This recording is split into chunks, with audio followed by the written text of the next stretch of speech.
Hi hello welcome. எல்லாரும் எப்படி இருக்கீங்க? எல்லாரும் ரொம்ப ரொம்ப நல்லா இருப்பீங்கன்னு நான் முழுசாக நம்புகிறேங்க. நானும் ரொம்ப நல்லா இருக்கேன். இன்றைக்கி நம்ம Guardian angel message, universal message உங்களுக்கு என்ன வந்திருக்குன்னு பார்க்கலாம்.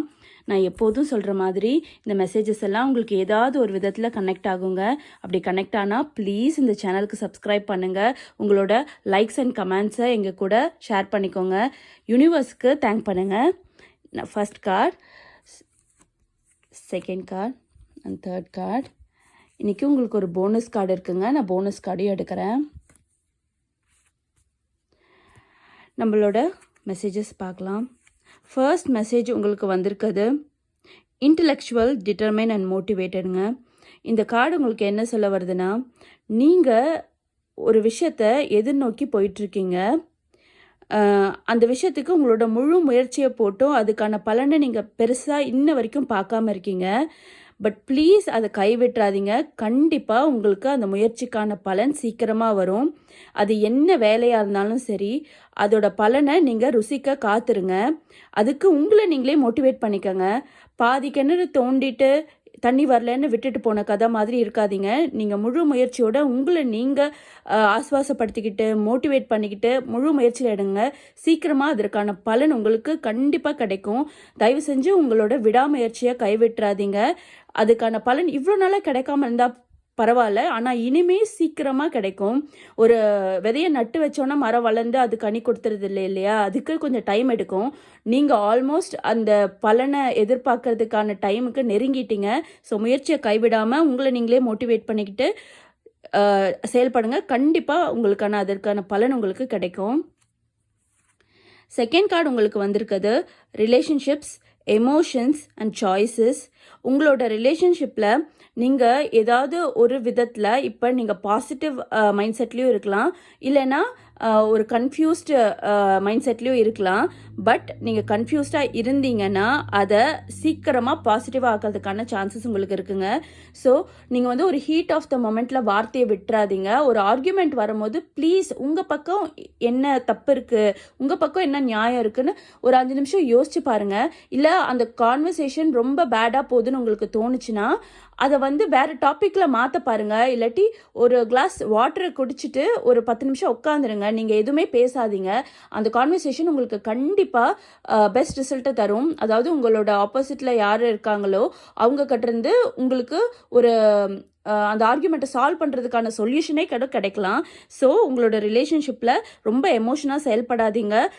கொஞ்சம் நீங்கள் விட்டு கொடுத்து போனாலும் உங்களுக்கு எந்த பிரச்சனையும் வராது. உங்களோட சாய்ஸஸை நீங்கள் வந்து கொஞ்சம் குறைச்சிக்கோங்க. அதாவது இது இல்லைன்னா இன்னொன்று இருக்குன்ற சாய்ஸை விட்டுருங்க. ஏன்னா இப்போ உங்களுக்கு கிடைச்சிருக்கதே பெஸ்ட் சாய்ஸ். அதை வந்து நீங்கள் டெவலப் பண்ணிக்க, அதை வந்து உங்கள் ப்ரொடெக்டடாக வச்சுக்க ட்ரை பண்ணுங்கள். அதுதான் இந்த கார்டு உங்களுக்கு சொல்ல வருது. தேர்ட் கார்டு உங்களுக்கு வந்திருக்கிறதும் சேம் ரிலேஷன்ஷிப் பற்றி தாங்க. Partnership, commitment and reconciliation. So உங்களோட பார்ட்னர்ஷிப், அதாவது இது வந்து வெறும் லவ் ரிலேஷன்ஷிப்பை பற்றி கிடையாதுங்க. இது வந்து உங்களோட எல்லா பார்ட்னர்ஷிப்பை பற்றியும் தான். நீங்கள் வந்து ஒரு கமிட்மெண்ட்டில் இறங்கிட்டீங்கன்னா அந்த கமிட்மெண்ட்டை உங்களால் முடிஞ்ச அளவுக்கு ஃபுல்ஃபில் பண்ண ட்ரை பண்ணுங்கள். அதுக்கான டைமை கொஞ்சம் கொடுங்க. நீங்கள் வந்து உடனே எல்லாம் கிடைக்கணும்னு எதிர்பார்க்காதீங்க. கண்டிப்பாக உங்களை பற்றி மற்றவங்க புரிஞ்சுக்கிறதுக்கும் மற்றவங்கள பற்றி நீங்கள் புரிஞ்சுக்கிறதுக்கும் கொஞ்சம் டைம் எடுக்கும். அப்படி டைம் எடுக்கிறது உங்களோட ரிலேஷன்ஷிப்பை கொஞ்சம் லாங் டேர்முக்கு கொண்டு போகும். ஸோ அதனால் நீங்கள் கொஞ்சம் பொறுமையாக இருங்க.